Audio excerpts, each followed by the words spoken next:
ये जो छलिया है ये देर से सुनता है, लेकिन किशोरी जी जल्दी सुन लेती हैं।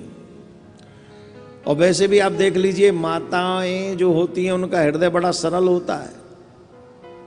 भाई थोड़ा सा कठोर स्वभाव के होते हैं, लेकिन माताओं का हृदय बड़ा बड़ा बड़ा ही सरल होता है। और मैं तो ये भी कह सकता हूं कि धर्म का कार्य जितना भी चलता है संसार में, 90% देवियों का ही कृपा है, 10% भाइयों की कृपा है। बाकी के 90% माता बहनों का जो प्रेम है धर्म के प्रति, भगवान से जो अटैचमेंट है, वो ही इस धर्म को आगे बढ़ाता है। अच्छा एक बात बताओ, काफी लोग हैं जो देवियों की बहुत बुराई करते हैं। ये थोड़ा जरा ध्यान से नोट करना हमारी बात, आप सभी। काफी लोग हैं जो देवियों की बहुत बुराई करते हैं, थोड़ी नहीं बहुत ज्यादा बुराई करते हैं। हमको उन पे बड़ा गुस्सा आता है। देवियों की बुराई मत कीजिए, देवियों के बिना। अच्छा चलो एक काम करो, देवियों के बिना एक सेकंड के लिए आप सोचिए आपका घर कैसा होगा, आपका जीवन कैसा होगा देवियों के बिना। आप सोचिए घर में मां नहीं है, आप सोचिए घर में बहन नहीं है,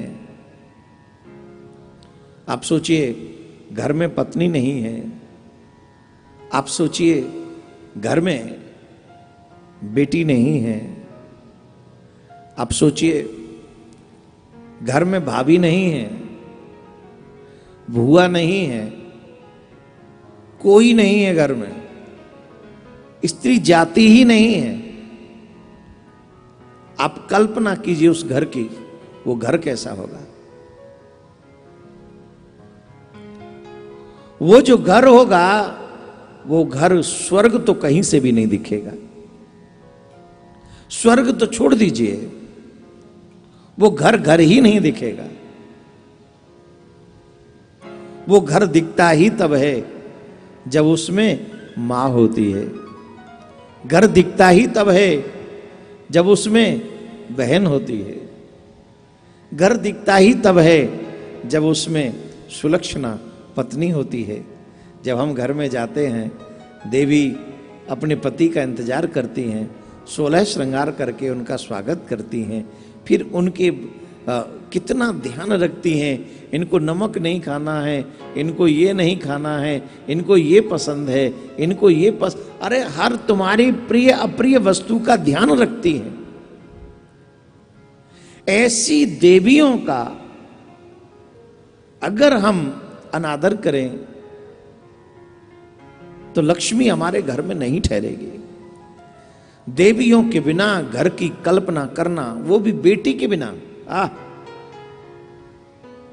जब घर में जाओ तो सबसे पहले बेटी आपके पास दौड़ कर आती है, तो उस बेटी के बिना आप घर की कल्पना कैसे कर सकते हैं। मुझे अमेरिका से एक बेटी दिख रही है यहां पे।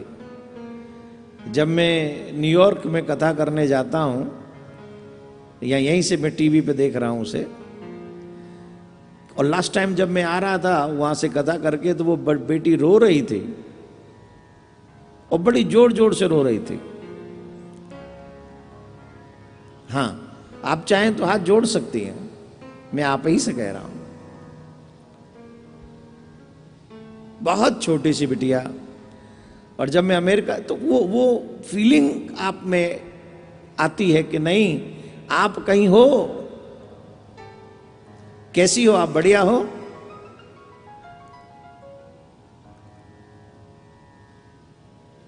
अब आज पहुंचने में देर लगती है, अमेरिका अब आज पहुंचेगी, टाइम तो लगेगा, राधे राधे बोलना पड़ेगा।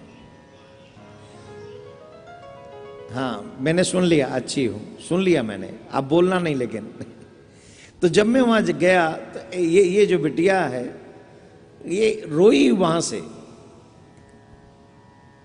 तो ये प्रेम है। बच्चियों के बिना, देवियों के बिना, बेटियों के बिना, मां के बिना, बहन के बिना आप अपने घर की कल्पना नहीं कर सकते। इसलिए बेटियों का, देवियों का सम्मान कीजिए, आदर कीजिए। सबको आदर करना चाहिए। तो मैं कह रहा था कि देवियों में ममता बहुत होती है, देवी करुणामयी बहुत होती हैं, और देवियों का स्वभाव भी बड़ा दयालु स्वभाव का होता है। अब आजकल थोड़ा सा खान पीन बदल गया तो थोड़ी कहानियां थोड़ी चेंज भी हो जाती हैं कभी कभी। खैर उस समय भी ताड़का, पूतना और न जाने कैसी कैसी रही हैं, लेकिन वो उनकी गिनती ना के बराबर है, ना के बराबर। अधिकांश करुणामयी माताओं का चरित्र आपके सामने प्रस्तुत होता रहा है।